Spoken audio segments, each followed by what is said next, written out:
छठी मैया कौन है और क्यों करते हैं इनकी पूजा? भले ही छठ पर्व भारत के कुछ ही हिस्सों में मनाया जाता है, लेकिन इस पावन पर्व की परंपरा का उल्लेख ऋग्वेद में भी मिलता है। इसके अलावा विष्णु पुराण, भगवत पुराण, ब्रह्म पुराण में भी छठ पर्व का उल्लेख मिलता है। छठ पर्व में सूर्य देवता की उपासना की जाती है और पौराणिक कथाओं में कई ऐसे किस्से हैं जिसमें सूर्य की महिमा और छठ पर्व को करने के विधान बताए गए हैं। छठ में भले सूर्य देवता की पूजा होती हो, लेकिन छठ पर्व को मैया कहकर संबोधित किया जाता है। ऐसा इसलिए है क्योंकि धार्मिक मान्यताओं के अनुसार षष्ठी देवी को लोक भाषा में छठ माता कहा जाता है, जो ऋषि कश्यप तथा अदिति की मानस पुत्री है। इन्हें देवसेना के नाम से भी जाना जाता है। मां देवसेना भगवान सूर्य की बहन तथा भगवान कार्तिकेय की पत्नी है। देवासुर संग्राम में देवताओं की मदद के लिए जब इन्होंने असुरों का संहार किया तो इन्हें देवसेना कहा गया।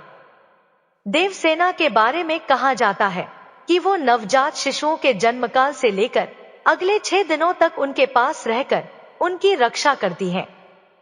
मान्यता है कि छठ देवी सूर्य देव की बहन है और उन्हीं को प्रसन्न करने के लिए जीवन के महत्वपूर्ण अवयवों में सूर्य व जल की महत्ता को मानते हुए इन्हें साक्षी मानकर भगवान सूर्य की आराधना तथा उनका धन्यवाद करते हुए मां गंगा, यमुना या किसी भी पवित्र नदी या पोखर के किनारे यह पूजा की जाती है। षष्ठी मां यानी छठ माता बच्चों की रक्षा करने वाली देवी हैं। इस व्रत को करने से संतान को लंबी आयु का वरदान मिलता है। मार्कंडेय पुराण में इस बात का उल्लेख मिलता है कि सृष्टि की अधिष्ठात्री प्रकृति देवी ने अपने आप को 6 भागों में विभाजित किया है। इनके छठे अंश को सर्वश्रेष्ठ मातृ देवी के रूप में जाना जाता है। वो बच्चों की रक्षा करने वाली देवी हैं। कार्तिक मास के शुक्ल पक्ष की षष्ठी को इन्हीं देवी की पूजा की जाती है।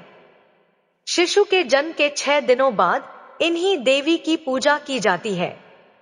इनकी प्रार्थना से बच्चे को स्वास्थ्य, सफलता और दीर्घायु होने का आशीर्वाद मिलता है। पुराणों में इन्हीं देवी का नाम देवी कात्यायनी बताया गया है, जिनकी नवरात्रि की षष्ठी तिथि को पूजा की जाती है। एक कथा के अनुसार ऋषि अर्क को स्वयं आकाशवाणी से इस महान पर्व को करने की प्रेरणा मिली थी। वे कुष्ठ रोग से बुरी तरह से पीड़ित थे और पीड़ा के कारण अपना शरीर तक त्यागना चाहते थे।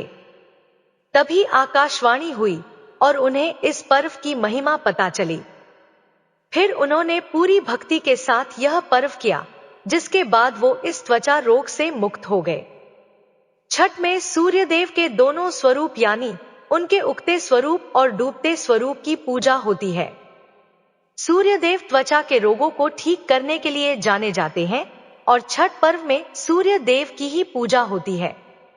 आशा करती हूँ आपको यह जानकारी अच्छी लगी होगी। वीडियो को लाइक और हमारे चैनल को सब्सक्राइब जरूर करें। धन्यवाद।